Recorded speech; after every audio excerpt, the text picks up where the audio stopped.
Assalamualaikum warahmatullahi wabarakatuh.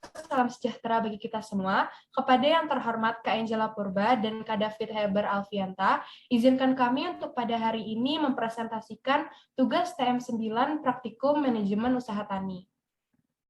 Pertama-tama, saya akan memperkenalkan anggota dari kelompok 1. Yang pertama ada Amelia Reza Prasmadita, Asa Saadah, Anina Ramadhani, Firda Nadira, Safanisa Zahra, dan Safira Putri Nabila. Kepada anggota dari kelompok 1 yang bertugas untuk menjawab pertanyaan-pertanyaan yang telah disediakan, dipersilahkan. Baik, untuk pertanyaan pertama, yaitu jika Volstad memutuskan untuk menambah peralatan pengolahan, outlet apa yang mungkin dapat digunakan Volstad untuk memasarkan produknya? Jawaban dari kelompok kami yaitu, ketika peralatan pengolahan ditambahkan, maka produksi akan meningkat dan membutuhkan outlet yang lebih luas. Outlet yang dapat digunakan yaitu outlet modern, tradisional, dan instansi. Outlet modern seperti minimarket dan supermarket. Outlet seperti ini lebih banyak menjual berbagai barang kebutuhan dan segi tempat lebih luas. Sedangkan outlet tradisional seperti grosir, toko kelontong, dan toko menengah lainnya ini memiliki harga yang lebih murah dibanding dengan outlet modern dan kebanyakan tempat sedikit sempit. Untuk outlet instansi seperti restoran dan hotel, ini merupakan instansi yang menjadi pelanggan. Volstad lebih baik memasarkan produknya ke 3 outlet agar hasil produksi dipasarkan dengan baik, sehingga dapat melihat keuntungan yang lebih banyak pada salah satu outlet dan dapat menambahkan produk pada outlet tersebut. Namun disarankan untuk lebih banyak memasarkan pada outlet tradisional karena kemiri lebih cocok pada pasar tersebut, walau harga yang ditawarkan sedikit lebih rendah tapi memiliki tingkat konsumen yang tinggi. Untuk pertanyaan nomor 2, sebutkan 2 kemungkinan jenis organisasi bisnis yang sesuai untuk perusahaan kemiri Volstad. Berikan 2 keuntungan dan 2 kerugian untuk setiap jenis organisasi.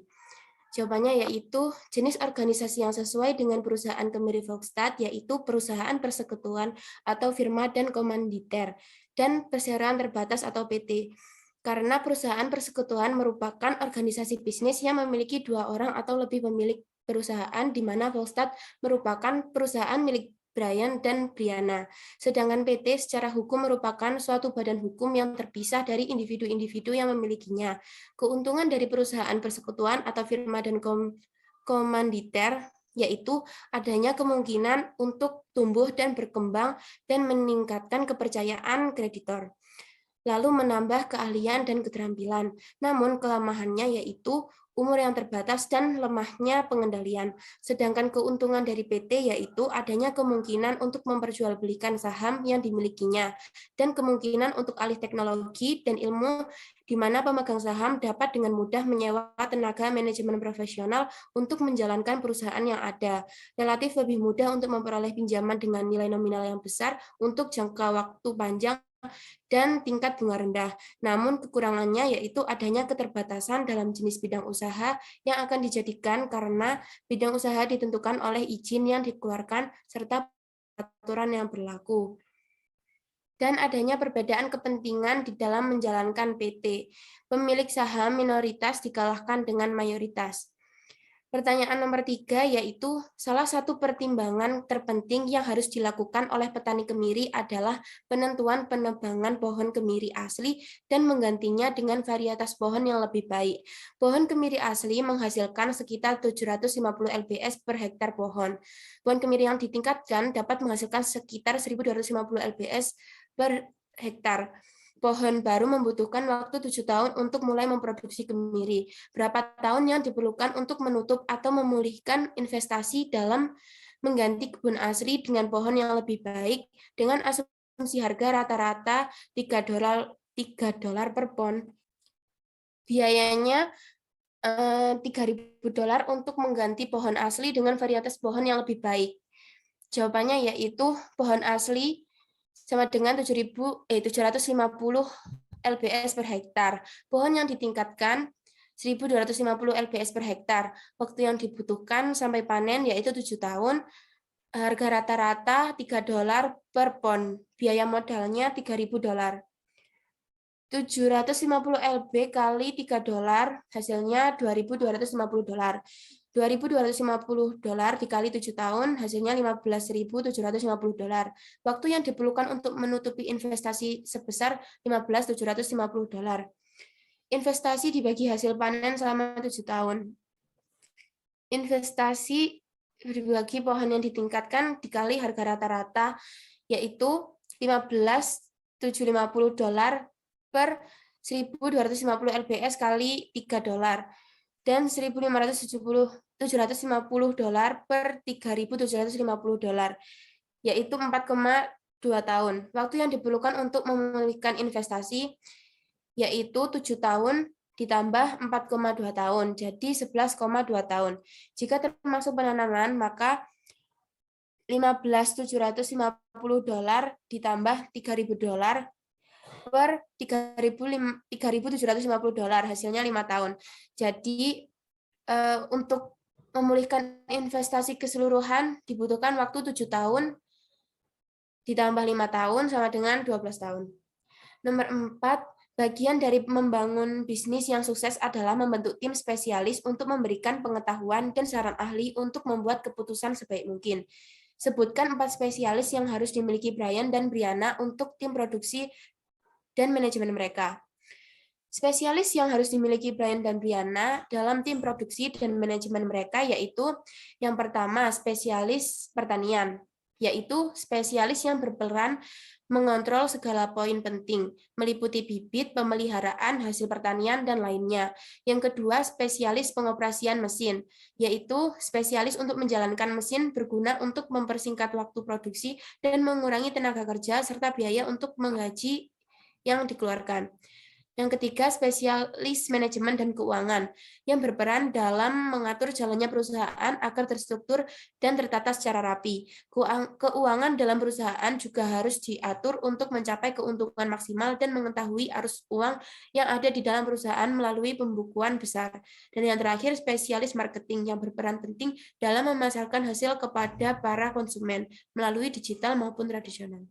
Soal yang kelima yaitu menjalankan operasi peternakan dan bersamaan dengan kebun kemiri.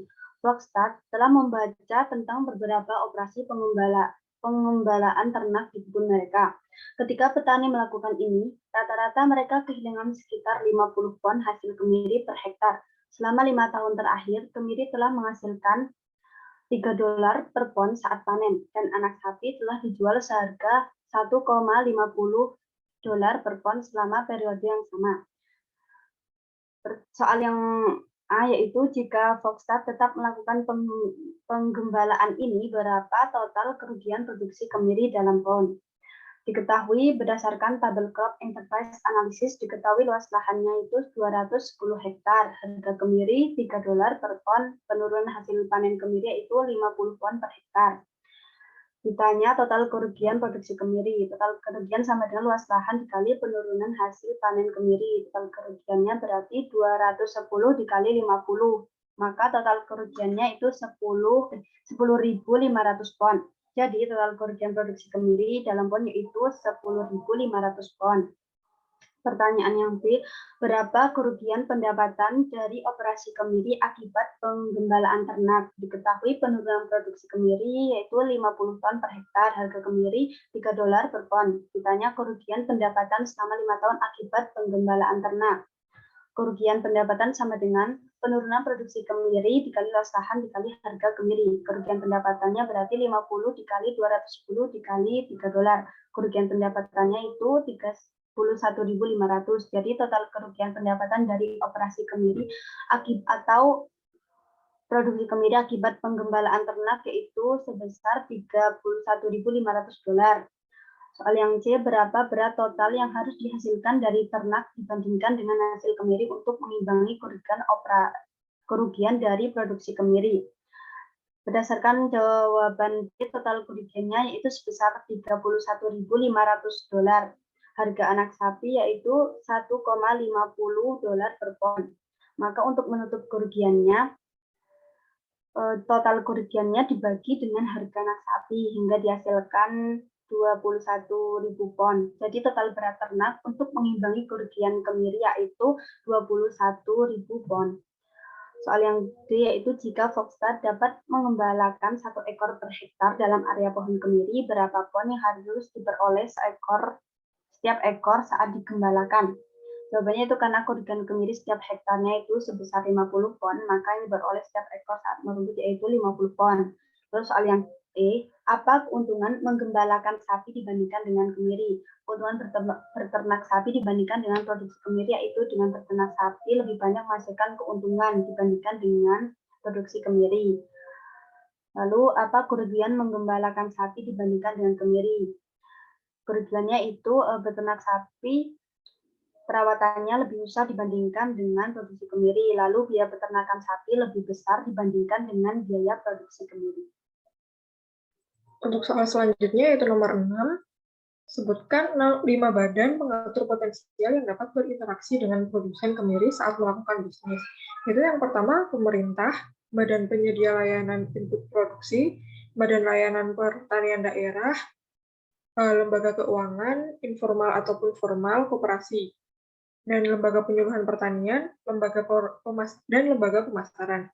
Selanjutnya yaitu pada nomor 7, langkah dalam mengevaluasi perusahaan dalam operasi adalah menentukan pendapatan yang diproyeksikan untuk perusahaan.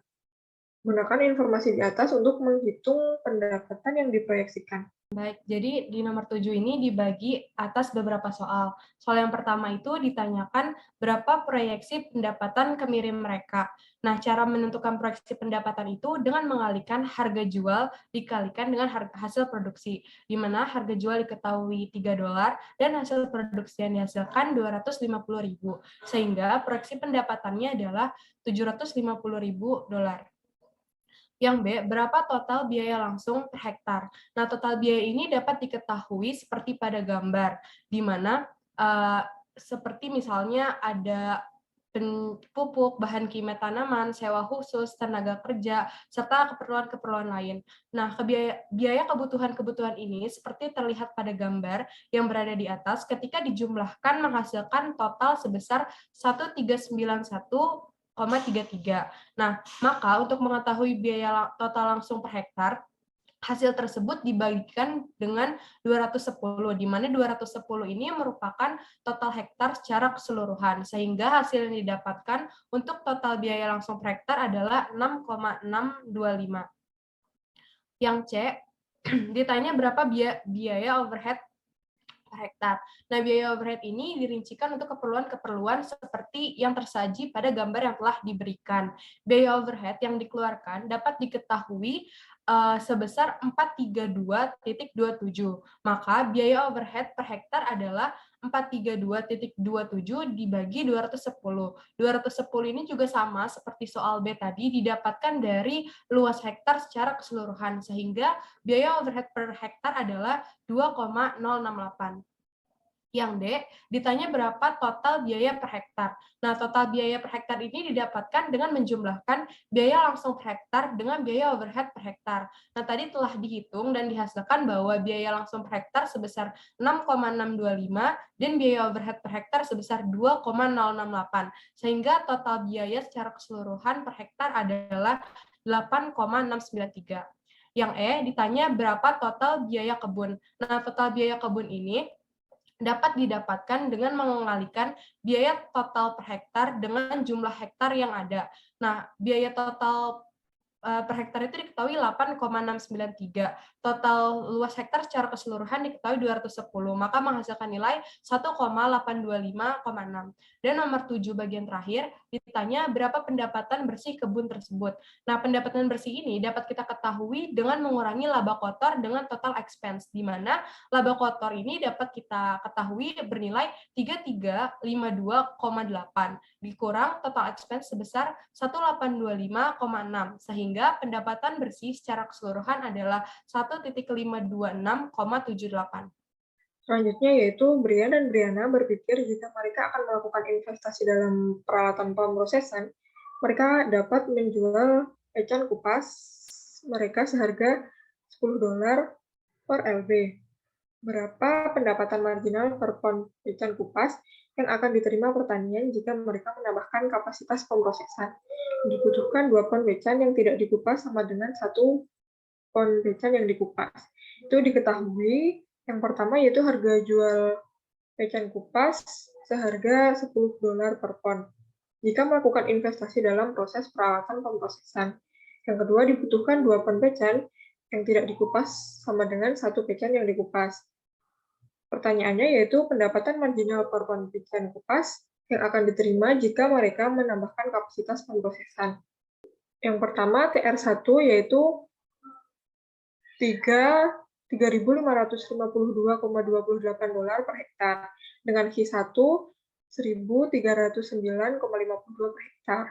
TR2 yaitu total produksi keseluruhan dibagi luas kebun dikali harga jual, yaitu $125.000 dibagi 210 dikali $10, yaitu 595,23 hektar dikali $10.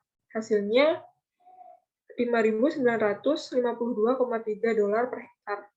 Untuk Q2 sama dengan 595,23 per hektar, dengan MR yaitu delta TR per delta V dengan nilai 5.952,3 dikurangi 3.352,38 dibagi 1.309,52 dikurangi 595,23, yaitu 2.599,2 dibagi 714,29 dengan hasil $3,63. Jadi pendapatan marginal per pon pecan kupas yang akan diterima jika mereka menambahkan kapasitas pemrosesan adalah $3,63. Selanjutnya nomor 9 yaitu mereka berpikir bahwa biaya variabel tambahan untuk operasi tenaga kerja dan operasi mesin adalah $1,70 per pon pecan yang dikupas. Jika pertanian berjalan ke arah ini, Foxstat percaya bahwa mereka harus mendapatkan tambahan $1,50 per pon pecan yang dikupas untuk resiko mereka dan menambah tenaga kerja di pihak mereka. Berapa banyak pendapatan marginal yang dapat disumbangkan untuk mereka biaya tetap? Itu diketahui yang pertama, delta TVC yaitu 1,70 dan delta V sama dengan 1,50. Ditanya berapa banyak pendapatan marginal yang dapat disumbangkan untuk membayar biaya tetap. Jadi kontribusi yang dibayarkan dari biaya marginal untuk biaya tetap sebesar $0,20 per LB, sehingga didapatkan pendapatan marginal sebesar $250.000 dikali $0,20 sama dengan $50.000.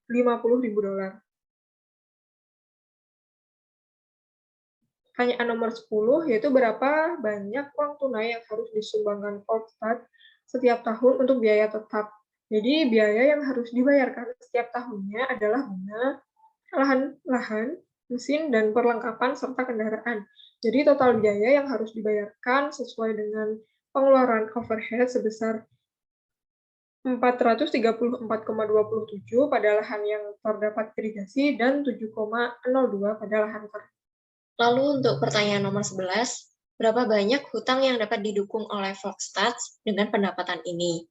Jawabannya, Foxstat memiliki berbagai macam hutang yang harus dibayarkan, diantaranya kewajiban jangka panjang, kewajiban lancar, dan kewajiban antara. Nominal hutang yang dibayar pada tahun 2017 adalah 419.384, sedangkan pada tahun 2018 sebesar 414.287. Lalu berikutnya nomor 12. Sebutkan 4 faktor risiko yang harus dipertimbangkan oleh Foxstat jika mereka melakukan ini. Jawabannya, yang pertama, jumlah pesaing bisnis akan semakin bertambah. Lalu risiko kedua yaitu terjadi kegagalan panen, lalu mengalami kekurangan modal, dan risiko terakhir adalah harga jual dari hasil panen akan naik turun atau akan berfluktuasi. Selanjutnya nomor 13. Sebutkan 4 faktor penghargaan yang harus dipertimbangkan oleh Foxstat jika mereka melakukan ini. Jawabannya, yang pertama, petani mampu menyelesaikan seluruh pekerjaannya.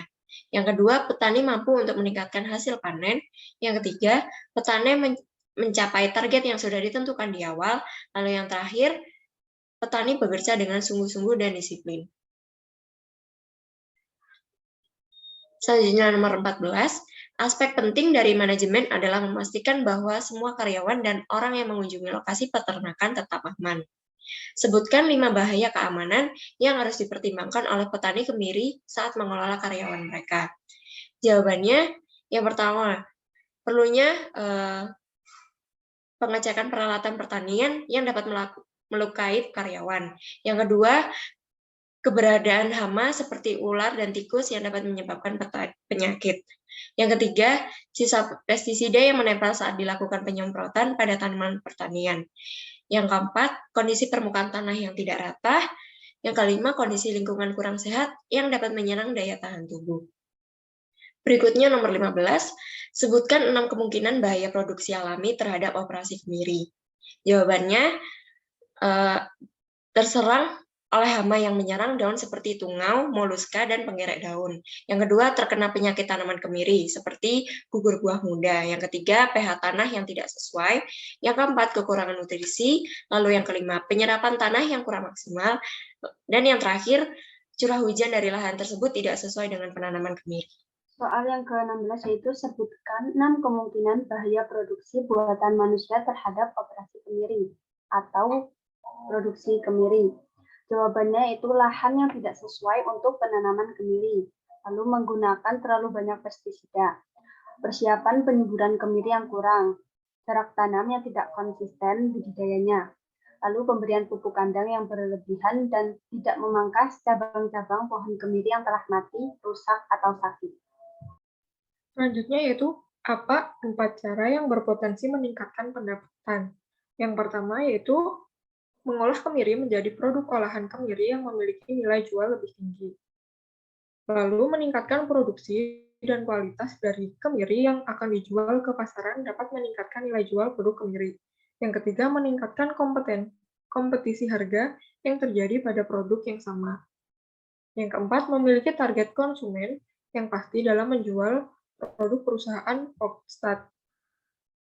Selanjutnya, nomor 18 itu diketahui bahwa media sosial merupakan aspek penting dalam mengembangkan basis pelanggan setia untuk usaha kecil. Sebutkan 2 platform media sosial dan mengapa mereka efektif. Nah, di sini yang pertama ada Instagram. Instagram ini seperti yang kita ketahui merupakan media sosial dengan pengguna yang terbilang sangat banyak. Dengan Instagram, maka perusahaan Foxstat bisa menumbuhkan pelanggan melalui akun Instagram resmi dari perusahaan tersebut. Pencarian pelanggan dapat dilakukan dengan pemasaran yang ditujukan pada target yang ditentukan dengan jelas. Personal branding perusahaan Foxstat juga harus menonjol dengan memperhatikan SWOT perusahaan tersebut. Selain itu, di Instagram ini memiliki fitur yang bernama Instagram Ads yang dapat digunakan untuk mempromosikan produk yang dimiliki. Nah, keuntungan dari fitur ini dapat memberikan insight yang besar, namun fitur ini merupakan fitur yang berbayar oleh Instagram. Dia juga tidak menargetkan secara khusus. Iklan ini dipublikasikan secara umum. Yang kedua, itu bisa menggunakan Facebook. Facebook juga merupakan media sosial dengan pengguna terbesar dan sudah ada sejak lama. Dengan Facebook, perusahaan yang kita miliki ini dapat membuat page sendiri. Dengan membuka page, maka dapat memperkenalkan Foxstat sebagai perusahaan yang bergerak di bidang pertanian. Produk apa saja yang dimiliki oleh Foxstat dan tujuan diberdirikan perusahaan ini. Facebook juga memiliki fitur bernama Group. Dengan ini, kita dapat mempromosikan kepada target yang lebih diutamakan dalam penjualan produk Foxstat. Facebook ini juga memiliki fitur yang serupa dengan Instagram. Lalu nomor 19, jika mereka memilih untuk menggunakan media sosial untuk mempromosikan merek mereka, apa 2 atribut utama bisnis mereka yang dapat mereka tekankan dalam pesan media sosial mereka? Jawabannya, jika saya ingin mempromosikan brand saya melalui media sosial dengan cara mengunggulkan hasil produksinya dan menjamin selama proses produksi dilakukan dengan peralatan dan tenaga kerja terbaik serta telah melewati quality check yang menjamin bahwa produk yang diterima konsumen merupakan hasil terbaik dari proses produksi. Dan hal terakhir yang akan saya lakukan adalah pelacakan dan pelaporan. Ini akan memungkinkan kita untuk melihat dengan tepat apa yang terjadi dengan akun media sosial kita. Ini adalah cara terbaik untuk mengoptimalkan kinerja konten, meningkatkan pertumbuhan audiens, dan mengarahkan lalu lintas situs web. Pertanyaan terakhir yaitu, jika Anda berada di posisi Volkstat, apa yang akan Anda lakukan untuk memperluas atau meningkatkan operasi ke depan? Jawabannya, upaya untuk memperluas untuk meningkatkan operasi ke depannya dapat dilakukan dengan yang pertama, dapat bekerja sama dengan perusahaan lain. Lalu, dapat meluncurkan produk atau layanan baru di pasar, dapat menggunakan sosial media untuk mengembangkan brand, melakukan inovasi dengan melakukan riset untuk pengembangan hasil produksi, mencoba untuk mencari peluang penjualan ke pasar internasional, dan mencari peluang untuk melebarkan sayap ke bisnis di bidang lain. Baik, dengan demikian berakhir proses proses jawaban yang disampaikan oleh kelompok 1. Apabila ada salah-salah kata mohon dimaafkan, kurang lebihnya mohon maaf. Wassalamualaikum warahmatullahi wabarakatuh.